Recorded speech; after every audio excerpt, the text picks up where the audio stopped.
കൊൽക്കത്തയിലെ ഡോക്ടറുടെ ബലാത്സംഗ കൊലയിൽ മമതാ സർക്കാരിനെതിരെ രൂക്ഷ വിമർശനവുമായി സുപ്രീം കോടതി. അതിക്രൂരമായി നടന്ന കൊലപാതകത്തിൽ എഫ്ഐആർ പോലും രജിസ്റ്റർ ചെയ്യാൻ വൈകിയതെന്തെന്ന് സുപ്രീം കോടതി.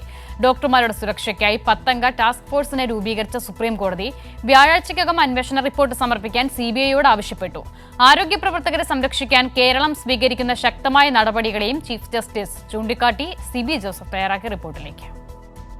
അസിത, കൊൽക്കത്തയിൽ നടന്ന അതിക്രൂരമായ കൊലപാതകത്തിൽ രൂക്ഷമായ വിമർശനമാണ് മമതാ സർക്കാരിനെതിരെ സുപ്രീം കോടതി ചീഫ് ജസ്റ്റിസ് DY ചന്ദ്രചൂഡ് അധ്യക്ഷനായ 3-അംഗ ബെഞ്ച് ഇന്ന് നടത്തിയത്.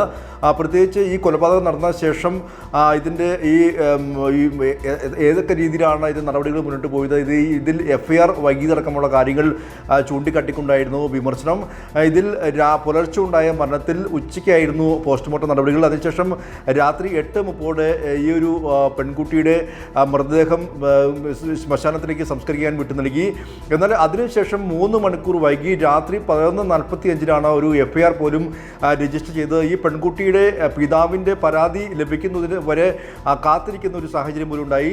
ഇത് ചൂണ്ടിക്കാട്ടിക്കൊണ്ടായിരുന്നു ഈ സമയത്ത് പോലീസ് എന്ത് ചെയ്യുകയായിരുന്നു, ഇവിടെ ഈ സർക്കാർ മെഡിക്കൽ കോളേജിൻ്റെ പ്രിൻസിപ്പൽ ബോർഡ് അടക്കം എന്താണ് ചെയ്തതെന്ന് സുപ്രീം കോടതി രൂക്ഷ ഭാഷയിൽ ചോദിക്കുകയും ചെയ്തു.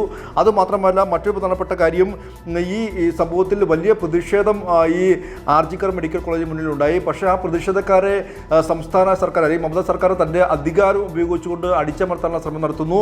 അത്തരത്തിൽ ഈ അധികാരം ഇത്തരത്തിൽ ഈ പ്രതിഷേധക്കാരെ അമർച്ച ചെയ്യാനുള്ള ഒന്നല്ല എന്നും സുപ്രീം കോടതി ഇത്തരത്തിൽ മുന്നറിയിപ്പ് നൽകുകയും ചെയ്തു. മാത്രമല്ല, 7000-ലധികം വിദ്യാർത്ഥികൾ അടക്കം രംഗത്ത് വന്ന പശ്ചാത്തലത്തിൽ സംസ്ഥാനത്തെ ക്രമസമാധാന നില തകർന്നുവെന്നും സുപ്രീം കോടതി വിലയിരുത്തുകയും ചെയ്തു. മറ്റൊരു പ്രധാനപ്പെട്ട കാര്യം, ഈ കോളേജിൽ, ഈ സർക്കാർ മെഡിക്കൽ കോളേജിൽ ഡോക്ടർമാർക്ക് കൃത്യമായ ശൗചാലയമോ വിശ്രമ മുറിയോ ഉണ്ടായിരുന്നില്ല എന്നും ഇത്തരത്തിൽ ഹർജിക്കാർ ചൂണ്ടിക്കാട്ടിയിരുന്നു. അപ്പോഴാണ് കേരളമടക്കമുള്ള സംസ്ഥാനങ്ങളുടെ പേരെടുത്ത് പറഞ്ഞുകൊണ്ട് സുപ്രീം കോടതി പരാമർശിക്കുകയും ചെയ്തു. ആരോഗ്യ മേഖലയ്ക്കും ആരോഗ്യ പ്രവർത്തകരുടെ സംരക്ഷണത്തിനും വേണ്ടി കേരളമടക്കമുള്ള സംസ്ഥാനം എടുക്കുന്ന ശക്തമായ നടപടികളെ ആക്കിക്കൊണ്ട് അത്തരത്തിലുള്ള സംസ്ഥാനങ്ങൾ, കേരളം അടക്കമുള്ള സംസ്ഥാനങ്ങൾ ആരോഗ്യ മേഖലയിലെ പ്രവർത്തകർക്ക് വേണ്ടി കർശനമായ നടപടി സ്വീകരിക്കുന്നുണ്ടെന്നും ചീഫ് ജസ്റ്റിസ് വ്യക്തമാക്കുകയും ചൂണ്ടിക്കാട്ടുകയും ചെയ്തു. മറ്റൊന്ന്, ഇനി ഈ ആരോഗ്യ പ്രവർത്തകരുടെ സംരക്ഷണവുമായി ബന്ധപ്പെട്ടുകൊണ്ട് ഒരു ടാസ്ക് ഫോഴ്സിനെ തന്നെ സുപ്രീം കോടതി നിയോഗിച്ചിരിക്കുകയാണ്. അതിൽ നാവികസേന മെഡിക്കൽ ഡയറക്ടർ നേതൃത്വം നൽകുന്ന 10-അംഗ സംഘമായിരിക്കും ഇനിയിപ്പോൾ ഒരു ടാസ്ക് ഫോഴ്സിൽ ഉൾപ്പെടുത്തുക. അതോടൊപ്പം തന്നെ ഈ കേസിൻ്റെ അന്വേഷണം നടത്തുന്ന CBIയോട് തൽസ്ഥിതി റിപ്പോർട്ട് വ്യാഴാഴ്ചയ്ക്കകം സമർപ്പിക്കാനും സുപ്രീം കോടതി നിർദ്ദേശിക്കുകയും ചെയ്തു. അസിത.